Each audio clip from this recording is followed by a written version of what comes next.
Hmm. Not working?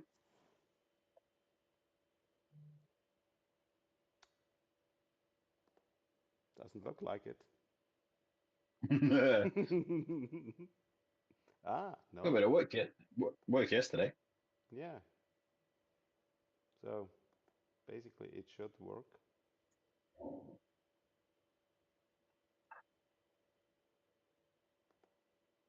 But It says started streaming less than 1 minute ago, six watching. yeah.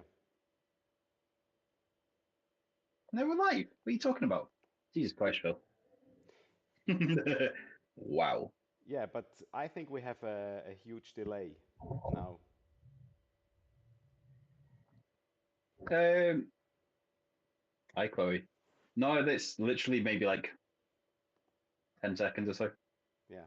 but that's fine. All right.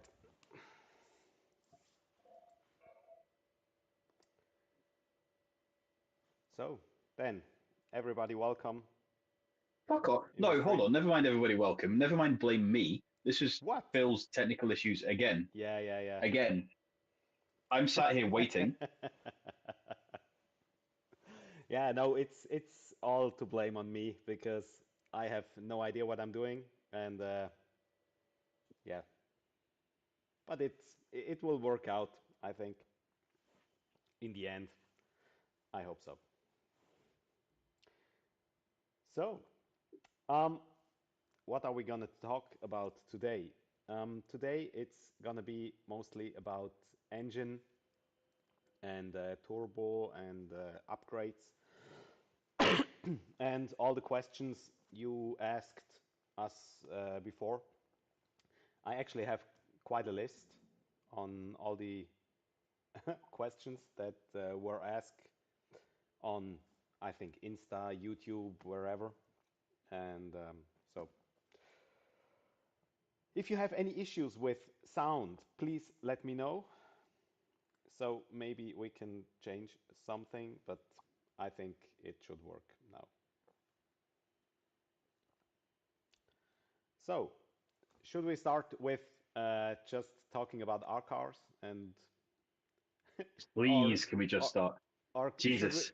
should we start with the elephant in the room and why people are losing their wheels? That can come later. No, Okay. so, okay. That's still an ongoing investigation. So, for people that don't know, my wheel fell off the car on the motorway on Saturday, Yeah. doing about 60 mile an hour. Long story, I was upshifting and downshifting, just I heard a noise from somewhere, wasn't sure what it was. And then I felt it in the steering wheel, started to rumble. So I pulled to the hard shoulder, the emergency lane. And as I stopped the car about 20 miles an hour or so, just as I was coming to a stop, um, the wheel bandit, yes. As it was coming to a stop, I just had a bang and the car fell over to one side, climbed out, and sure enough, the wheel had fallen off and all five studs had failed, which is interesting. So we're trying to figure out why at the minute. The studs they've never been tightened or over tightened with an impact gun. When they were installed, we used the hydraulic press, pressed them in from the rear. There's been no overstretching of the bolts. So why have they failed? Now, at the minute, the current thinking is it's actually the torque setting for the bolts because OEM torque spec is 104 newton meters, but that's using aluminium studs, stock wheels, stock powertrain, everything like that. I've been using the hard race studs, and they don't specify a torque rating to tighten these two. So I've been using the OEM spec just because that's all I really have to go off. Um, I have a feeling at the minute that the clamping force generated by 104 newton meters hasn't been enough to keep everything held together with friction. As the sequential has put a shock through the transmission, I feel like it's knocked the studs, and the studs are designed to stretch basically. Like when you tighten a bolt, you apply a certain amount of torque and it stretches, and that's what basically causes the clamping force is the stretching of the stud. Um, they're not designed for a shear load, a load basically passing through the side of the bolt. So if your bolt's this way, they're not designed for a load going through the side. They're designed to be stretched that way. And that's why they've been heat treated and everything too. They're hardened to work in a specific direction. I think what's happened is the hub assembly has rotated independently of the wheel. That then has knocked the studs, maybe once, maybe twice, don't know how many times it's done it. but it's been enough to eventually cause them all to fail. Because when you look at the failure marks, they all point to the center of the wheel. So it's as if something's rotated and it snapped them from rotating.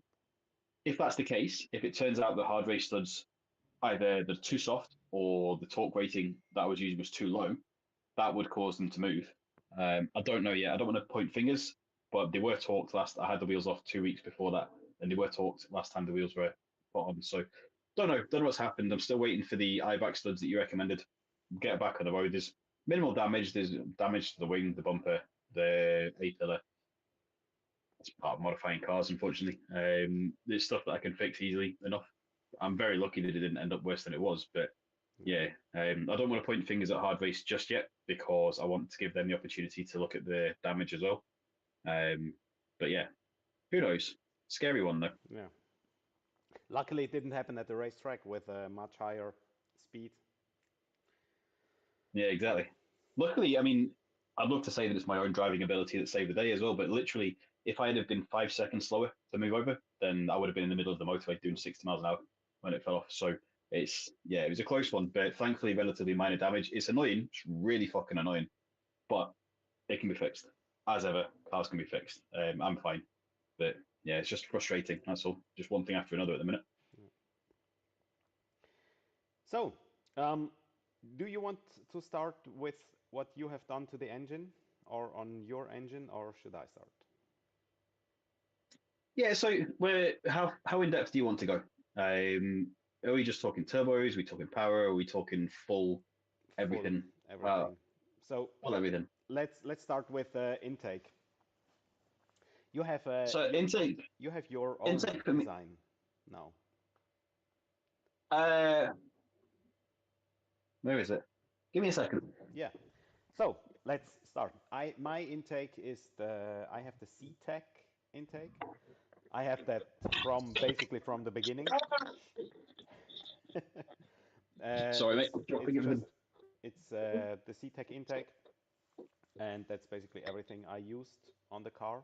And we changed this year during winter to the it's from lamb speed, just the rear pipe to the turbo. It's just a 3-inch pipe. Yeah, that's basically it for intake. You get 2 different filters from C-Tech.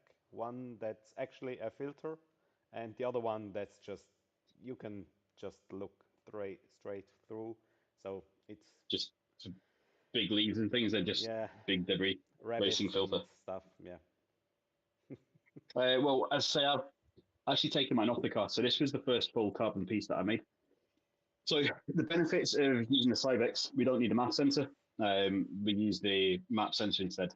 That meant I could make an intake that was just massive.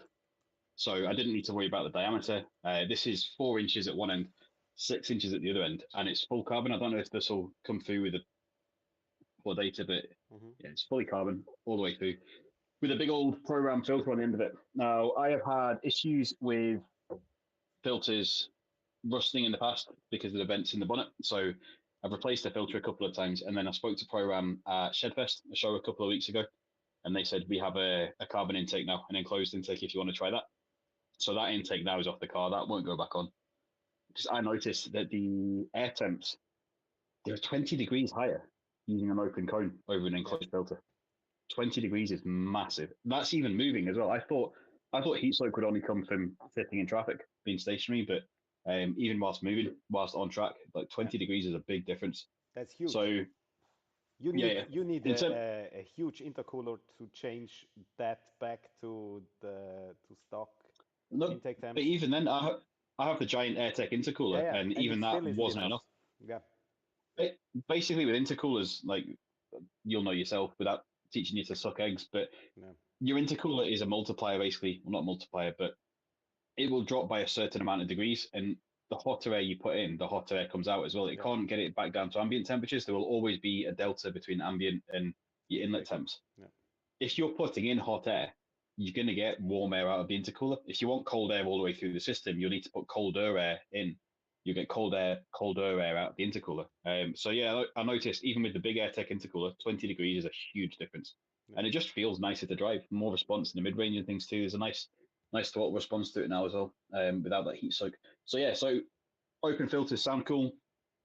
Don't do it though, Yeah. because you're just leaving performance on the table. That's 3 horsepower, just by changing the filter or changing the intake. So definitely change that. From there, I'm back onto the stock rear pipe now as well, just because I preferred the sound of the hard pipe. I did have the AirTech enlarged silicon hose in the back, Yeah. which again, it did feel like it added a little bit of throttle response, a little bit more power Mm-hmm. maybe, but it dampened the noise, and I like noises, so I went back to the OEM hard pipe, Yeah. just an aesthetic thing. And then we get to the turbo. So for me, it's from TDI turbos. It's a hybrid, and it basically has a core size that's somewhere between a G25 550 and a 660.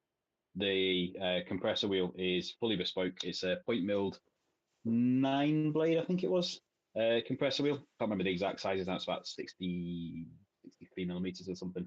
Um, that was fully bespoke. That was Yeah. made for this turbo, which TDI supplied. As far as I know, I'm the only person with this turbo. They can make more if anybody wants one, but the guy that made mine's actually left the company now, so I'm not sure who to speak to about that. Yeah. I'm not sure what they did in the turbine side either. Turbo is rated for about 400 to 450 horsepower, Yeah. with supporting mods. I'm not running anywhere near that. Obviously, never been on a dyno, so I don't know the exact power figures, but I spoke to Matteo at Acme, and he's basically said there's a percentage of performance that they're not using just to be safe because they don't want to do that unless it's on a dyno. So it's probably running about 380, 400 horsepower or so Yeah. at the moment, which you can get on an OEM turbo. As Yeah. we've discovered recently, you can get those kind of power levels on an OEM Yeah. turbo, except it'll be incredibly inefficient. It'll make a lot of heat. Mm-hmm. Who knows how long it's going to last as well. Whereas my turbo, in theory, should last longer, with being more efficient at that kind of power level. Yeah. And I think you've got the TTE, is it? No, mine is basically it's the first one we made, or it's a G30 core basically. G3660 also. I don't know the exact specs to be honest. It's built by MPS Engineering. It was a prototype from them, and in theory it should be possible to put out around 600 horsepower. So it's massively oversized for what I am using it now. The 450 horsepower, so I that's think nowhere near the end. you had other issues though, didn't you? So you had other limitations. Yeah, It's not yeah. the turbo that's holding you back, is it? It's your It's fuel. it's yeah, it's fuel pump and the map sensor as well, because the stock one is only up to 2 bars. So everything above 2 bar boost pressure is just guesswork. So I need to upgrade this. Then the wastegate spring is the other limitation, and the fuel pump. And with these three changed, I could go well above 500 horsepower. But for now, I'm Nice. happy with the 450, and we're working on the upgrades, especially on the fuel pump. But I'm in no rush to change that, to be honest, because I'm quite happy with the 450 horsepower. It runs great, and the engine will also We kind uh, of. live much longer.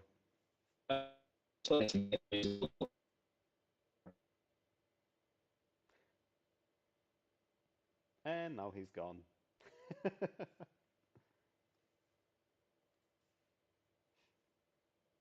Yeah, I can't hear you, mate.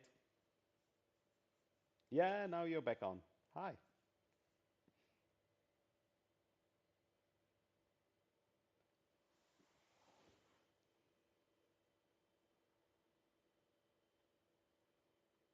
Yeah, I think he's having some issues with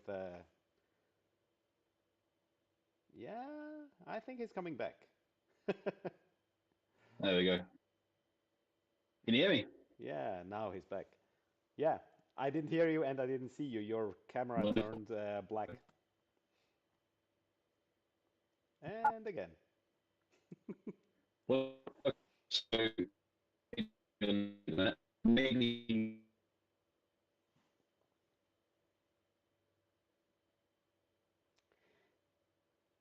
So until he's back again, yeah. So until he's back again, I'm gonna answer the question from Silvan in the comments. I heard about the Aventuri. It's legal. and they sell it for quite a big amount of money in Switzerland. It's now street legal in Switzerland. The issue with that is, in my opinion, to be 100% safe, you will need also ECE approved exhaust. So something like HJS, everything else could be an issue. But we'll see when the first people go to the MFK, where you can have all the papers checked, and we're gonna see if they have some issues to get the Eventuri in their papers.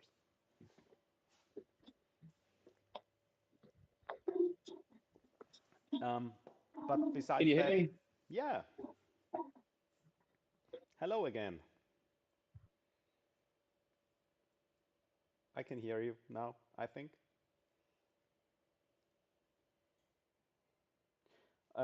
Next question from Silvan. He wants to know if I know how much it costs to make it legal. No, but I assuming in the mid 5 digits. So maybe 10 to 20. Price isn't crazy. It's just Doing this from here ever again. I'm going home next time. they need to make some money off of it. Yeah, Chris, hi. Can you hear me? Hi. Yeah, I can hear you now. Yeah. Weird. Yeah, so next in the house because clearly the internet here is absolutely right. So can you hear me okay? Wait. Should we get going? Yeah. So when we talk turbo, I think that's it. If you have any questions, just let me know. Other than that, the next it would be intercooler pipes. I currently run the Plasma Man intercooler with 2-inch pipes all the way from the turbo to the intake or to the intake, yeah. And yeah, that works quite good so far. We have another intercooler here, and I'm gonna test that. And it uses a full Garrett core, and I'm since ever a big fan from Garrett.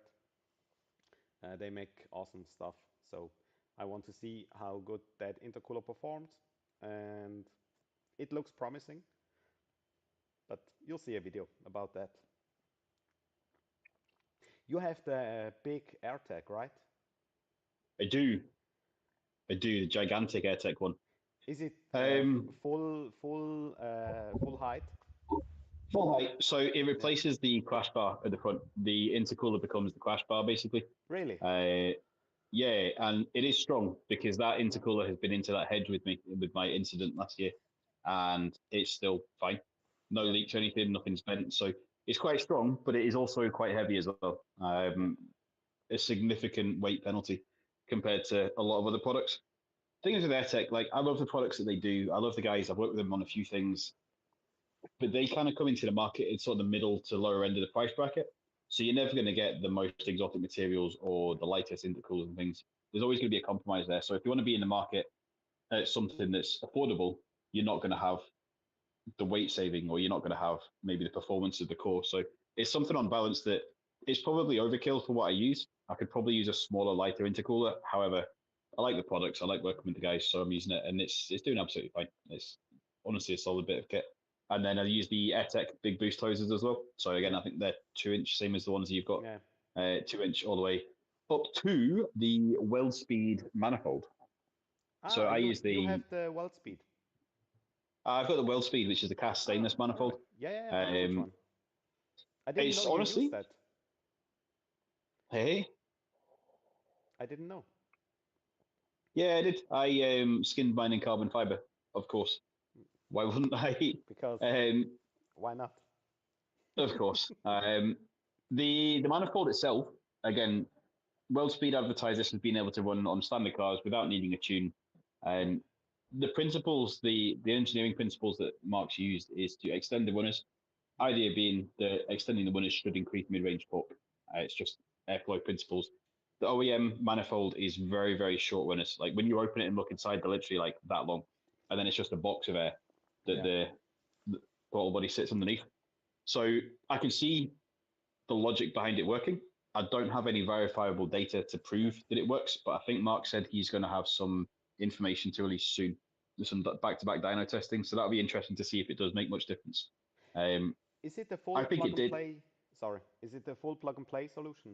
So you can use it with all the stock parts, or do you need to Yes. manufacture whatever? Nope. Nothing needed at all. So this will Okay. bolt to the OEM throttle body. They also do an option for a Bosch 54mm if you Yeah. wanted to increase the throttle body size as well. It has all of the ports you need for all the like inlet temperature sensor, Yeah. manifold pressure sensor, everything bolts onto it. Stock fuel rail as well, stock injectors. Yeah. It just fits, which I know Cool. it has been commented that the likes of your lamb speeds and your Ichiban and whiff bits. Yeah. Apparently, I don't know about whiff bits actually, but the other two apparently you need extra hardware Yeah. to Yeah. install them, I which have is again the. additional cost. I still use the stock one, but I have the lamp speed somewhere in storage. Yep. I wanted to use it, but you need to change so much stuff to be able to use it, including fuel rail and fuel lines. And I'm just not comfortable at this moment to change fuel lines because Yep. that's, yeah, I'm just not It's comfortable involved with work. it at the moment. I think it becomes an investment again, rather than just a Yeah, part you can fit. And Charles' stuff, Charles makes some really, really good products. Like at the end of the day, yeah, he yeah, currently holds the world record for the car. He clearly knows what he's doing. So it's a yeah, great bit of kit. But when you spend, say, double the world speed, plus then you have to buy extra hardware as well to fit it, you look at the gains, is it worth it? And that's where, as an owner, as a tuner, you have to decide where do you want to spend the money? Because you could maybe get an extra 2 or 3 horsepower. Maybe it's more, maybe it's less, who knows? But you also have to spend hundreds, if not thousands, more euros on that. So where do you draw the line? You could have the best, absolute best of the best, and Lamb Speed would be up there as being one of the best of the best when it comes to yeah, Yaris parts, but it would also cost you significantly more. yeah. So yeah, for me it was just not, it just wasn't worth the hassle and everything. So Yeah, I decided to keep it stock for now. I was also in contact with Weldspeed to get one of theirs, but at the moment I think I'll keep the stock one. I'm gonna change but it that's sooner interesting. or So later.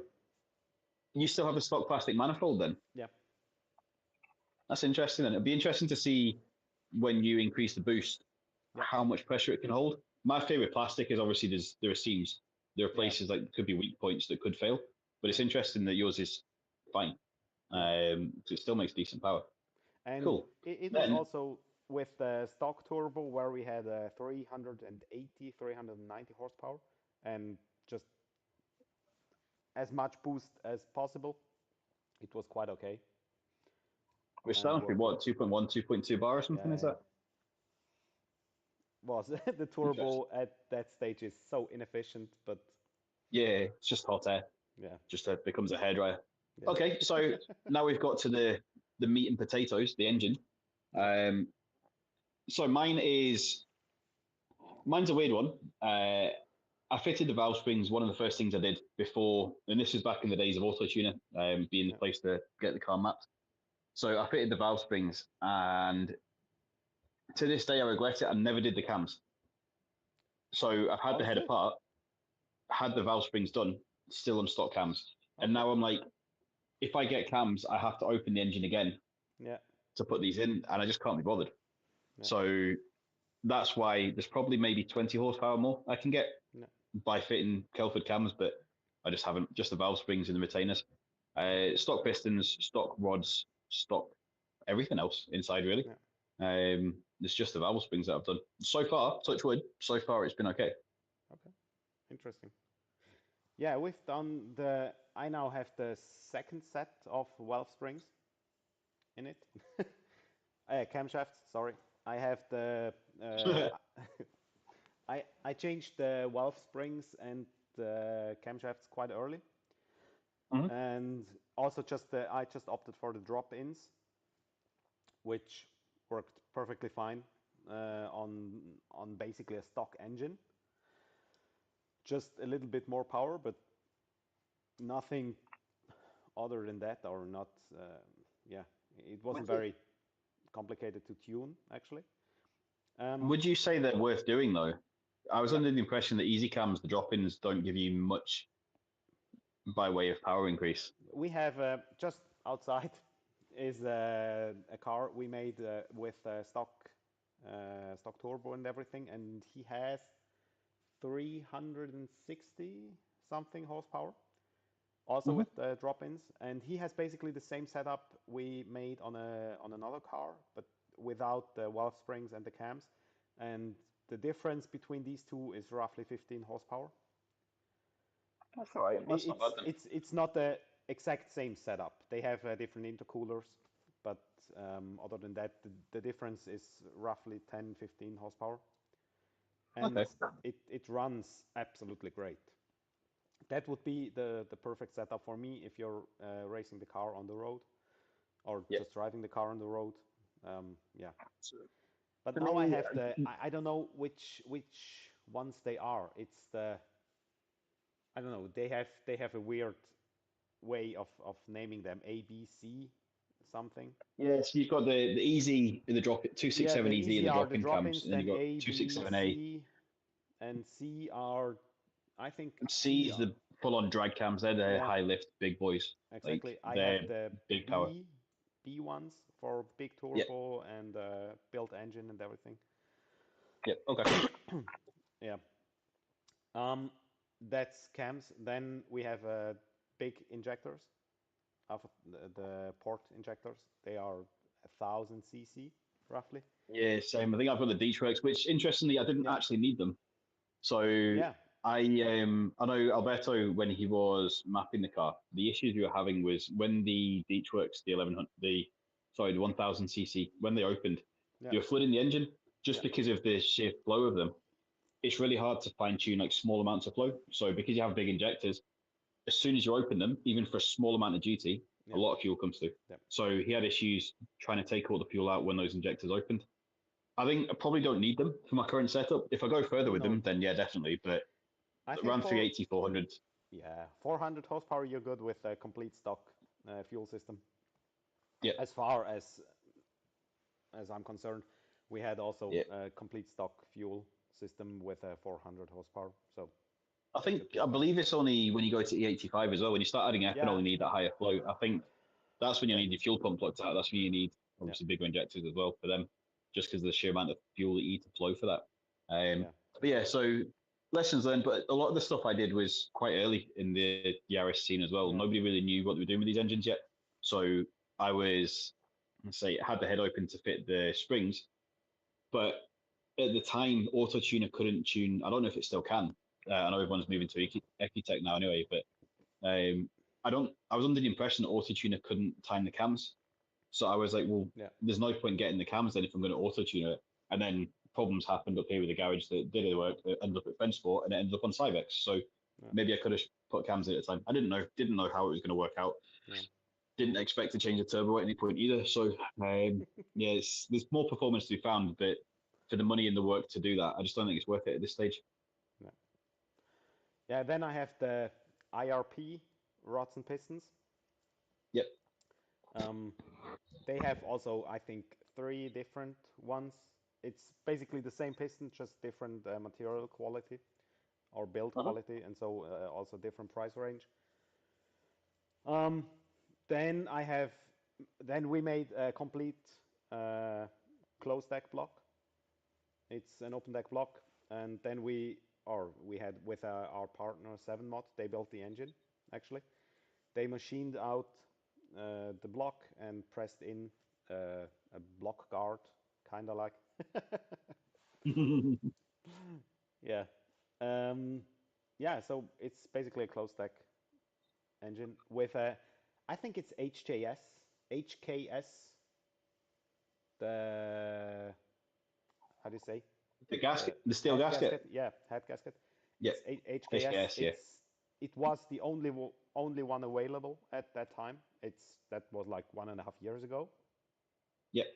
So that was the only one available. So we got with that, and also different head studs. So have you had Yeah. issues with anything lifting, things like the lifting the head? Is this No, preventative, or did you have any issues causing you not to have to no change? no no. I just wanted to make sure we have everything done because the I didn't want to open the engine twice or three times. So I Yeah. said when we open the engine, we do all at once. So we're ready for 500 or 550 horsepower, and that's still the goal to get up there. Yeah. So I wanted to be sure everything else is already on that stage, so we can just put up the boost and go for it. And I think it's one of those, I think, call it while you're there mods. Like whilst you're there, Yeah, you may as well do this, you may as yeah. well do that, and I yeah, mean, makes sense. head gaskets and the head studs, they're not that expensive, No. especially if you already have the engine open. If you have to reopen the engine to change that, it's so much more expensive than just to buy them and put them in while everything's open already. So, Yeah, of course. yeah. Something we forgot as well: baffles, some lamb speed baffles. Oh yeah, exactly. Absolutely essential in my opinion. Yeah, Um, there's you see a lot on Facebook and social media, and you yeah, see people saying you don't need them, there's no problems, but yeah, there yeah, are problems. yeah. Uh-huh. For those that don't know, the issues rear themselves, and you may not see it on a stock ECU as well, just because it takes so long for the low Yeah. pressure alarm to trigger. But when you're driving fast on sticky tires, Hmm. you're heavy braking. What happens is the oil sloshes to the front of the sump. It's usually sort of right hand as well, right hand Yeah, and under braking. yeah, exactly. The oil sloshes away from the pickup. It causes temporary drops in oil pressure, which in an isolated incident, probably fine. But if you're repeatedly going around track and you're doing it several times a minute or however many times, Yeah, have seen issues where bearings have seized, which has then caused rods to get spat out the engine and full on engine failures. Even on stock cars, this isn't a tuned yeah, car thing. This is purely oil starvation as an yeah, issue. There is a way around it, which is to overfill by about half a litre. yeah, It works. You probably shouldn't do that, but it does work. yeah, But ideally, you want to baffle the sump, and the lamb speed kit is great. To be honest, it fit yeah, perfectly for me. No issues with trimming or bending anything, and it's stopped all my oil starvation issues as well. On the Cybex, you can obviously see the logs. You can see the oil pressure dips every time you're under heavy braking. Comes straight back up again. But if you do that repeatedly, that wear and yeah, tear, eventually you will start to wear bearings and things, which is yeah, not good for your engine, obviously. So yeah, recommend the lamb speed baffles definitely. yeah. I got asked, do the lamp speed, that was on, I think in some forum. They asked me if the lamp speed baffle solves the issue. And I can't say it really does solve the issue, but all I can say is I had the issue before I installed them, and since I installed them, I never had the issue again. So, Yeah, yeah. So the Cybex, obviously we're both on Cybex, so same yeah, yeah, idea. But there's an oil. Mine used to go into limp mode, and it was set to I think it was 1 bar oil pressure. So if yeah, the oil pressure dipped below 1 bar, it yeah, would just yeah. kill the engine, That's, oh, and that yeah, is incredibly scary when you're on track, and all of a sudden you lose power steering, you yep. lose power, you lose everything. That's But when it's I had the obviously to crash. protect the engine. Hey, Yeah, that's when I had the crash with uh, BMW. you blaming low oil pressure on your crash? You crashed Yeah, because you can't drive. But yeah, okay, yeah. okay. No, actually, I Uh, had low oil pressure, and I didn't realize it at that moment. I also didn't see the engine lights going on. yeah, I just wanted to go the same route as always and floored it, and nothing happened. And when I realized, oh, I don't have any power because of engine lights on, yeah, everything's already happened. So, yeah, yeah. All right, so it's definitely an issue. yeah, People will try and tell you it's not a problem, but it is. I know plenty of cars. I've had people speak to me on Instagram with completely standard cars, standard tires as well. It doesn't even have to be semi slicks. yeah, He's on PS4S's on track. I think it was Circuit Paul Ricard. So it's yeah, quite a fast track, but there's a big hairpin right mm, hander. And then you could see, he showed me the footage from the track cameras. As soon as he brakes, the engine just went bang, just flames out the bottom of the car and oil dropped everywhere too. And yeah, yeah, so it's a shame, but it can happen. Obviously, we know there's been revisions to the facelift. So if they have changed the pickup location or something, I'm sure we'll find out soon.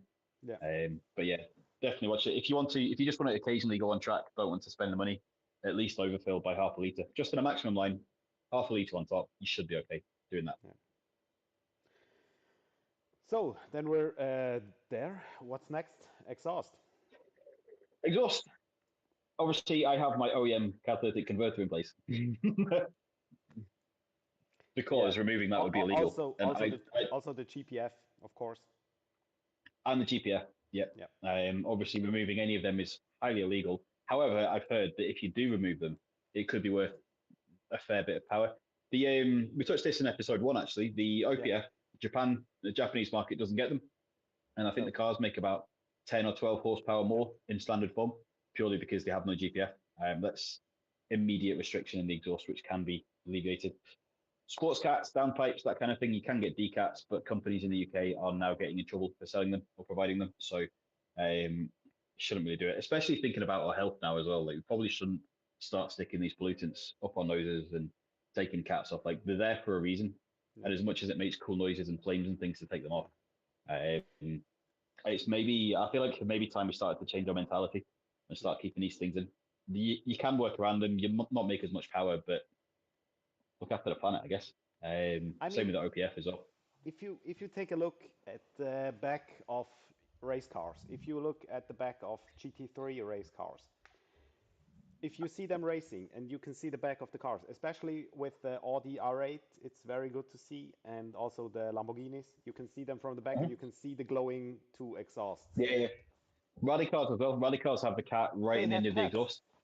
They still Yep. have cats. So if they have cats on pure race cars with 600 horsepower and they can race, I don't know what amount of time I think and it's yeah, I think it's because it's generally seen as a cheap way. Like a decat, yeah, pipe is so cheap compared to a sports cat. yeah, It's cheap, free power or easy yeah, power.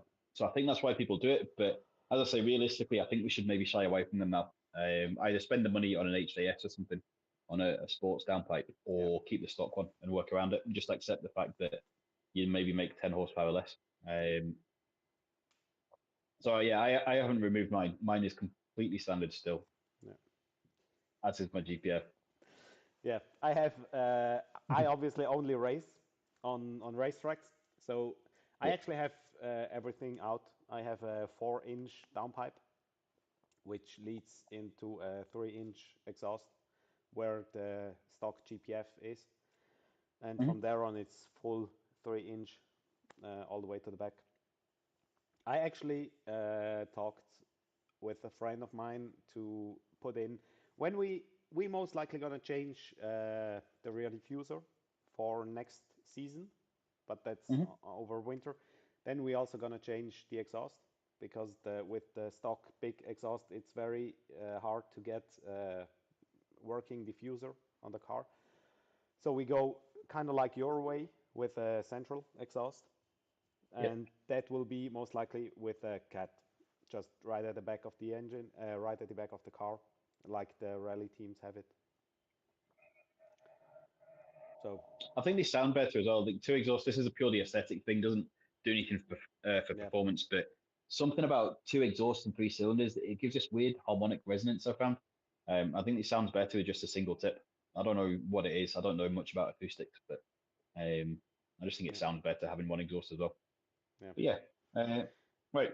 That's We it. have Front to we have back. a we have a quite Intake to exhaust. interesting, yeah, we have quite an interesting question in the comments. But before I go to that, I want to tell you a story about when I was racing the car and still driving it on the road. The two things I changed for the racetrack was intake and exhaust. And I had with the full intake and the full decatted and DGPF'd exhaust 390 something horsepower. And with Mhm. the HJS downpipe and the stock GPF and I think it was, no, it was also the stock exhaust from all the way from the GPF to the back. 360, 355 horsepower, something like that. Interesting. Yeah. So if you're driving the car on the road, yeah, you can remove everything and you will gain roughly 30 horsepower, but I don't think Yeah, you who's really using that need on the that. road?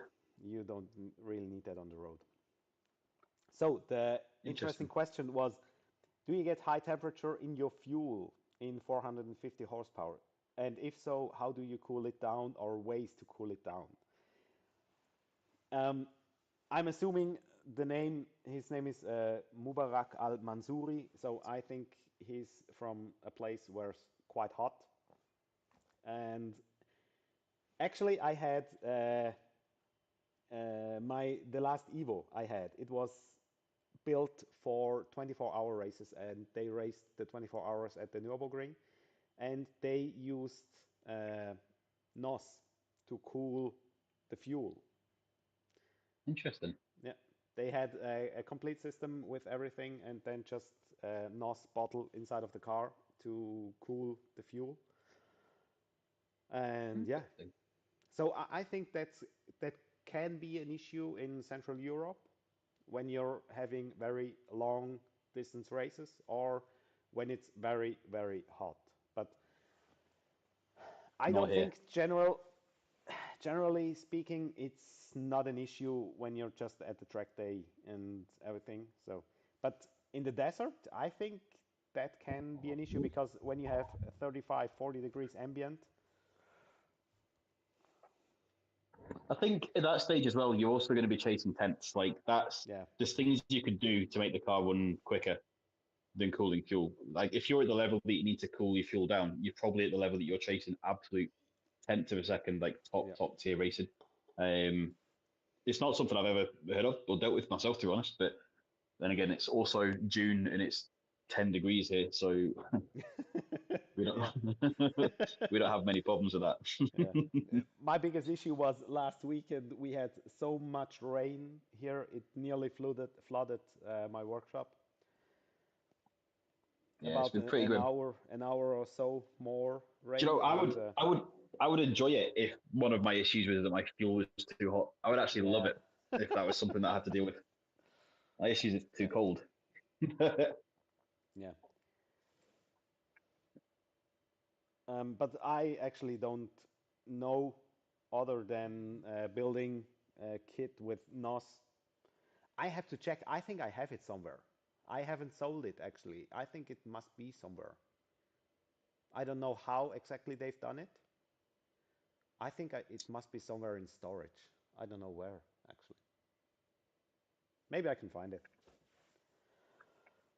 But which is the right temperature of fuel? Yeah, as cool as possible. But actually, I never measured it in not a single car I had. That wasn't an issue at all. So I really can't answer your question, to be honest. So just theorizing, I'm Yeah. assuming it's to do with charge temperature. Obviously air fuel mixture in the chamber. The cooler you can get it, the cooler your combustion, the more power you can make. Yeah. But with fuel though, I wouldn't. Does it affect density that much in the temperature? If you could maybe get your temperatures of your fuel down by 10, 15 degrees or whatever you need, Yeah. how much is that going to affect it? Obviously, air charge density changes massively with the Yeah. temperature. Yeah. But with fuel being a liquid, does I don't know how much difference it makes. Be interesting. In fact, you know, I'm going to go and look into that because I'm curious now. Yeah. Interesting question. Let us know what you find. Maybe. Yeah. Yeah. So I think that's the whole engine upgrade kit stuff. Well, ECU, ECU. that's Yeah. the other one as well. Cybex. Cybex. I know we've made no secret of being on Cybex. There are less costly options. They're getting close as well. Like Ecutech, from what I've heard now, is a really, really good solution. Yeah. I've heard there's some really good things about it. The problem with Ecutech is you don't have additional inputs.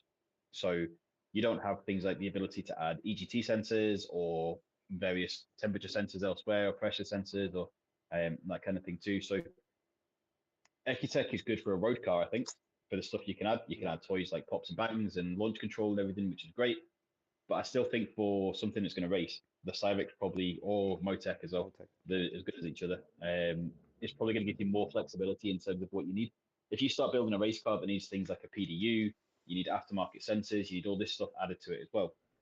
Cybex is a no-brainer, or aftermarket ECU, just for the expansion capacity, which you can't do as far as I'm aware on the stock one.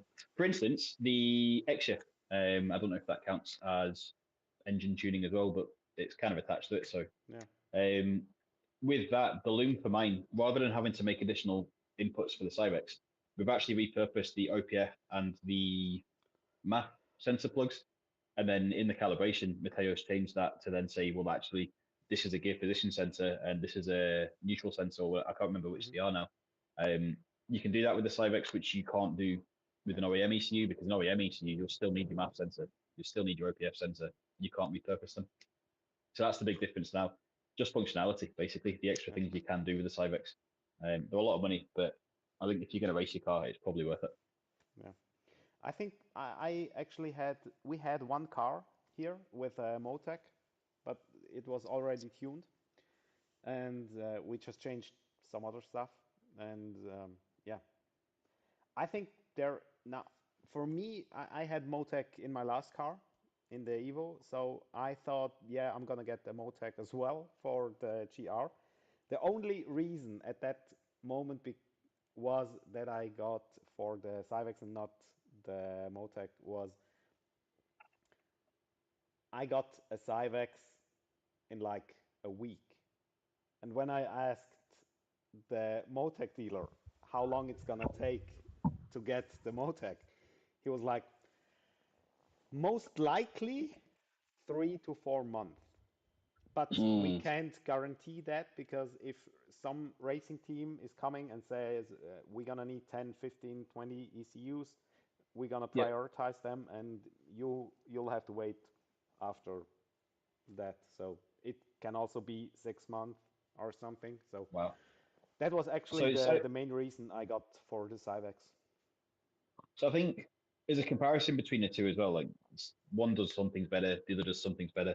I've heard opinions from people saying that something's failed because you're using this ECU, you should have Yeah, used this ECU, blah, blah, blah.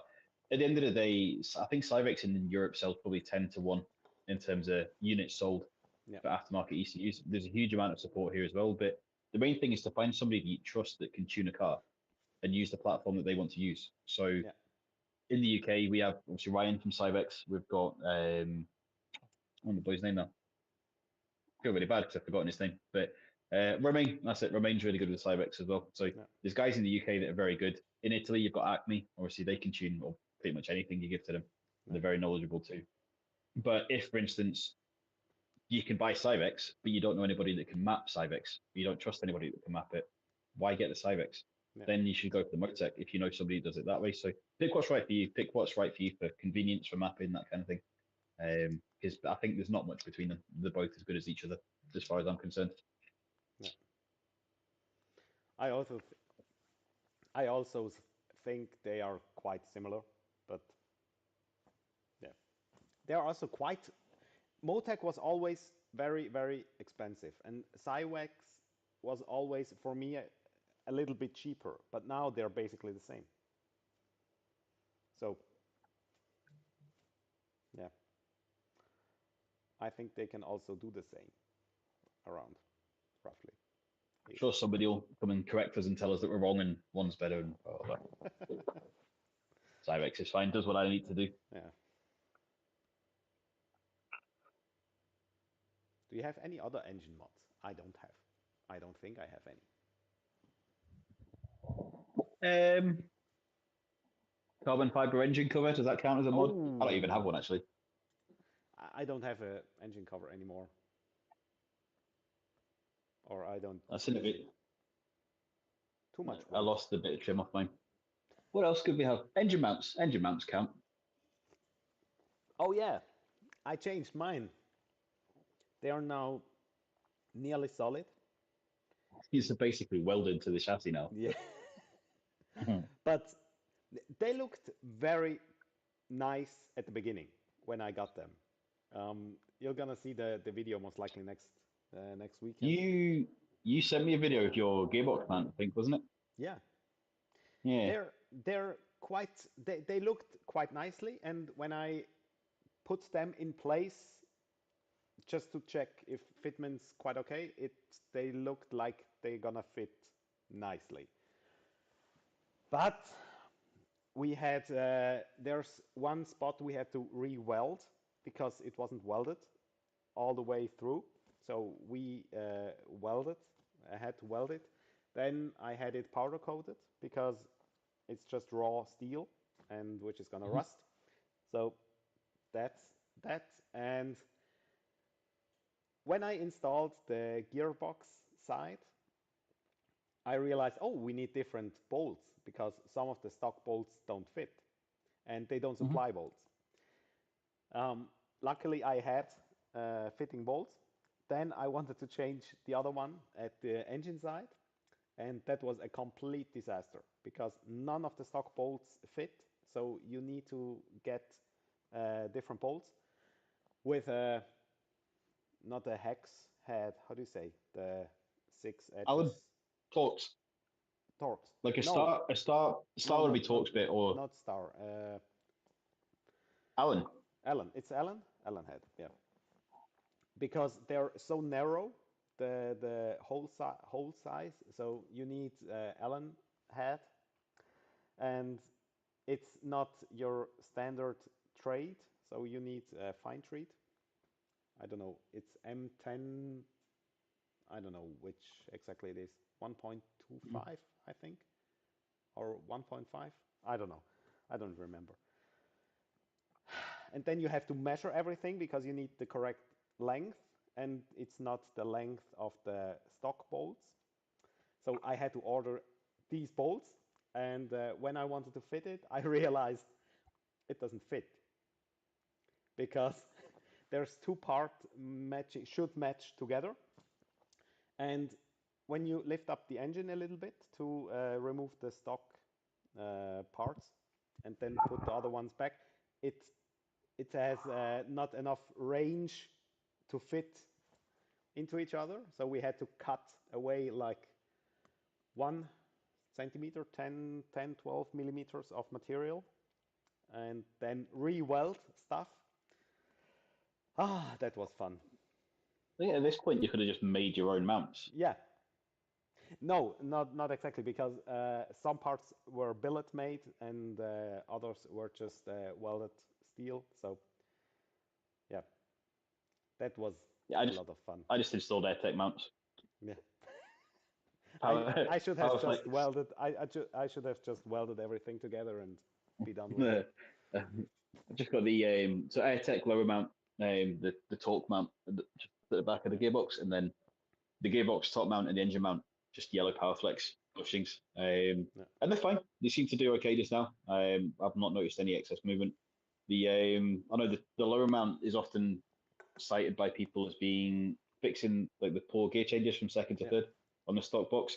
Didn't work for me, unfortunately. My box Okay. was just fucked. But Yeah. I know some people say it does feel a bit better for a while. But yeah, Yeah. I think that's basically everything. I have the work line lower mount, Yep. and that thing is really stiff. If you if you still want to drive the car on the road, don't do it. Don't change it to the work line. It fits absolutely perfect like everything from work line, but it's really really stiff, and the whole car starts to shake. It's funny. It's Yeah, I think I went the Powerflex the Purple. I think is as stiff as I would go. There's power. yeah the Where's my actually internet gone? after two Oh, two after two race days, it settled in and was much better afterwards. But before that, it was interesting to say. Yeah. So I think that's it. If you have some questions, yeah, we have one question. If you have some questions, just let us know in the comments, and then we're gonna answer or start answering the questions. Or do you have anything? Sorry. No? what? Do you have anything to add? Add, or we can answer? Me? No, no. Okay. Mate, I just can't see the questions. So if there's Ah, okay. anything that comes in, you'll just have to tell Yeah. me. So, what order would you focus upgrading? Because in my list, engine upgrades are pretty far back. That's also how I would upgrade the car. It all always depends on what you're gonna use the car for, obviously. But if you want to go to the racetrack, I would focus on cooling everything. It doesn't matter what, just cool everything. And yeah, and then start with wheels and tires, and then work your way inwards until you're at the engine. That would be my advice. And same question as last time. What are your top 5 engine mods and in what order?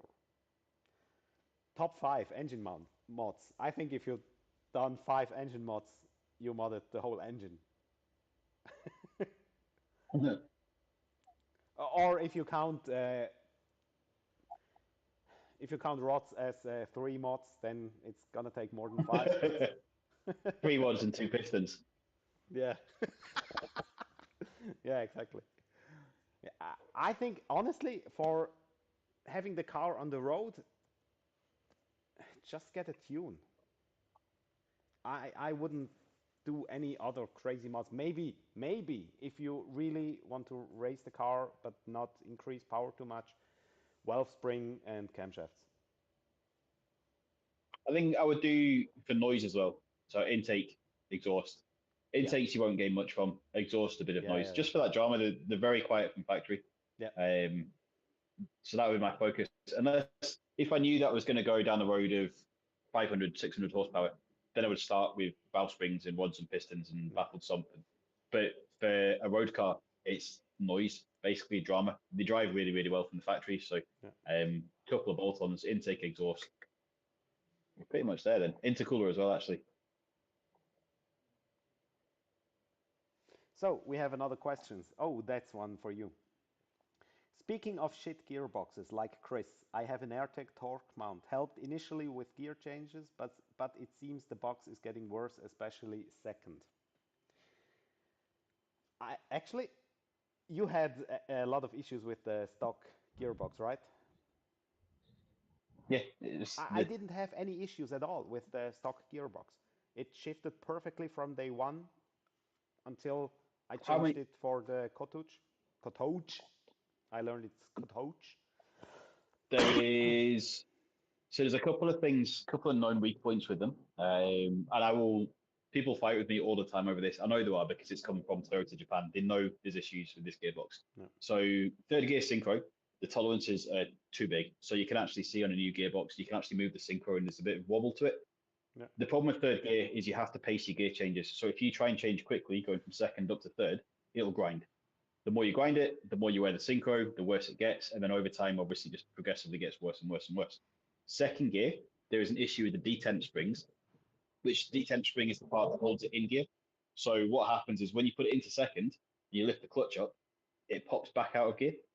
And mine did this on track. It only took for the first time it only took about 10 occurrences until I just couldn't stay in second gear at all. It doesn't matter what I tried. You could try and hold it with all of your strength, and it just would not stay in gear.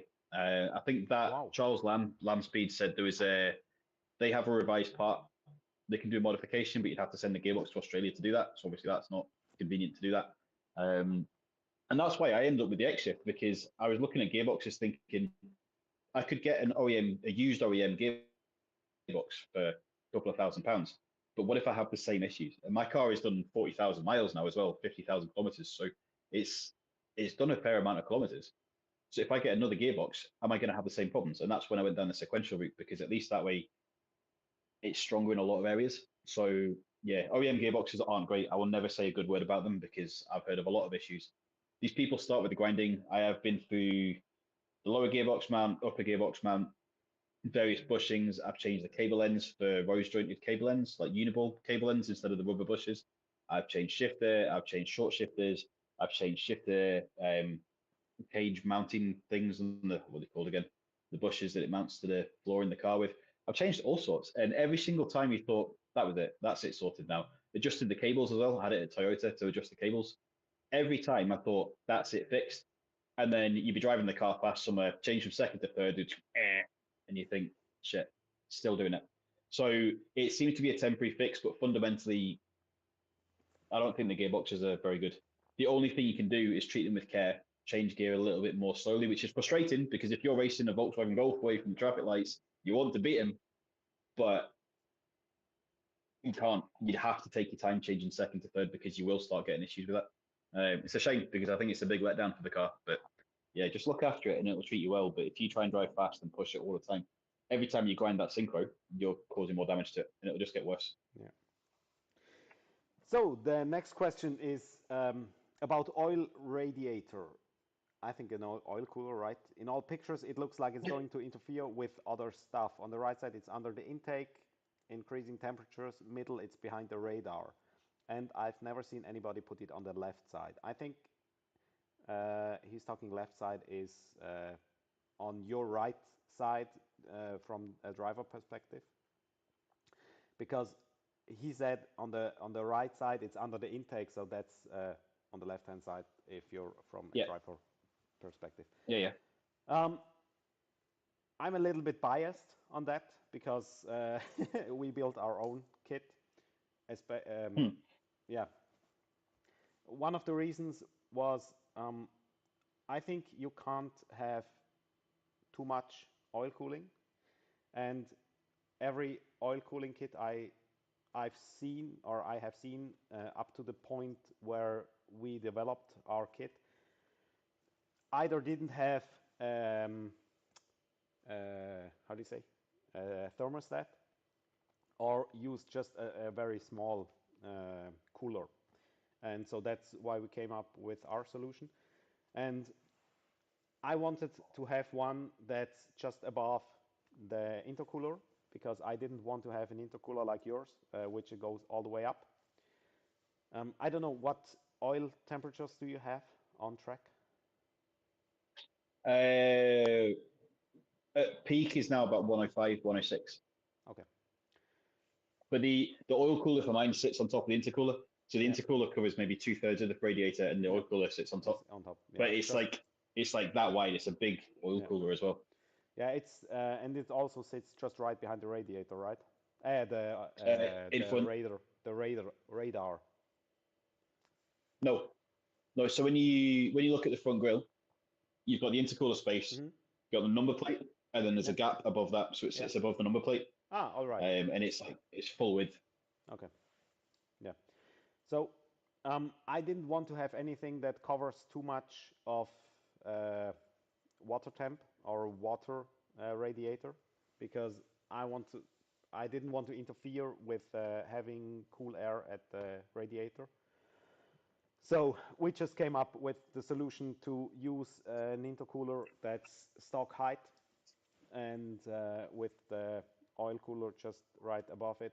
And yeah, we have now with 450 horsepower on the racetrack, we have 110 degrees roughly, so that's more than fine. And yeah, the thing to bear in mind with oils as well, so when my turbo failed in February, I drained the oil. Obviously potential for ball bearings and things to be in the sump, so I drained the oil, and the oil came out like water. It was really thin. Now, there was no fuel smell. I didn't have any signs of ball wash. There was nothing that I could see that would have made it thinner. But the miller's oil that I used, so I'd never seen more than about 110, 115 C. So that's plenty within the working range. Modern oils can see 150 degrees in theory before they start to have issues. So I used the Miller's EE Performance, the 0W20. And I thought everything would have been okay. But then when I thought about it, so my turbo failed from bearing failure. It looks like it's overheated basically, and it's just spun all the bearings out and run away, and just absolutely destroyed it. But if you think about the shaft speed in a turbo, the friction and the heat that it's causing, so your oil system might be measured at, but where's the oil temperature sensor? In the early engines, it's up it's up to the right of the intake manifold. When you look at the front of the engine, I think they revised that and put it down by the where your sandwich plate goes by the oil filter. So the later cars, they moved it because the early ones were killing sensors because of the vibrations. Your system, so your oil temperature may be 110 degrees, say, in your system, but that's recording it at a specific point. But your turbo, a ball bearing turbo, doesn't have a lot of oil flow going through it, so the oil in that specific spot might be 130 degrees. But by the time it drains into the sump and then mixes with everything else, then the system is maybe only 110 degrees. So I think what's happened is the oil that I've used has basically broken down because the turbo has been getting so hot, and the oil passing through it has been getting hotter than it should be. So whilst your system might be okay, in a localized spot, I think the heat's maybe been too high there. So it's worth looking at decent oils as well, especially for track use. I was recommended the Miller stuff when I started, but since then I've now moved to the Motul 300V. It's fully synthetic, and I trust it a lot more after having seen what happened to the Miller stuff.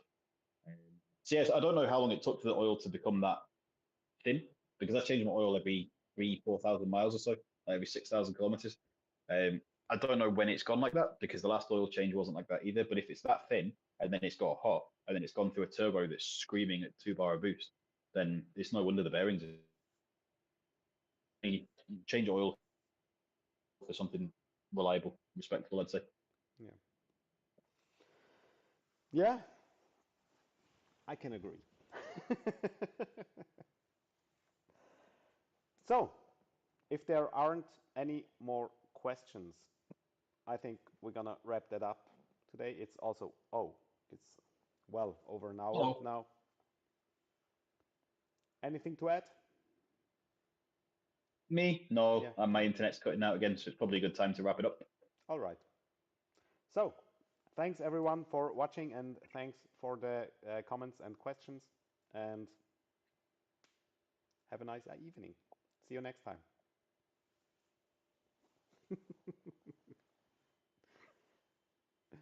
Goodbye. Bye.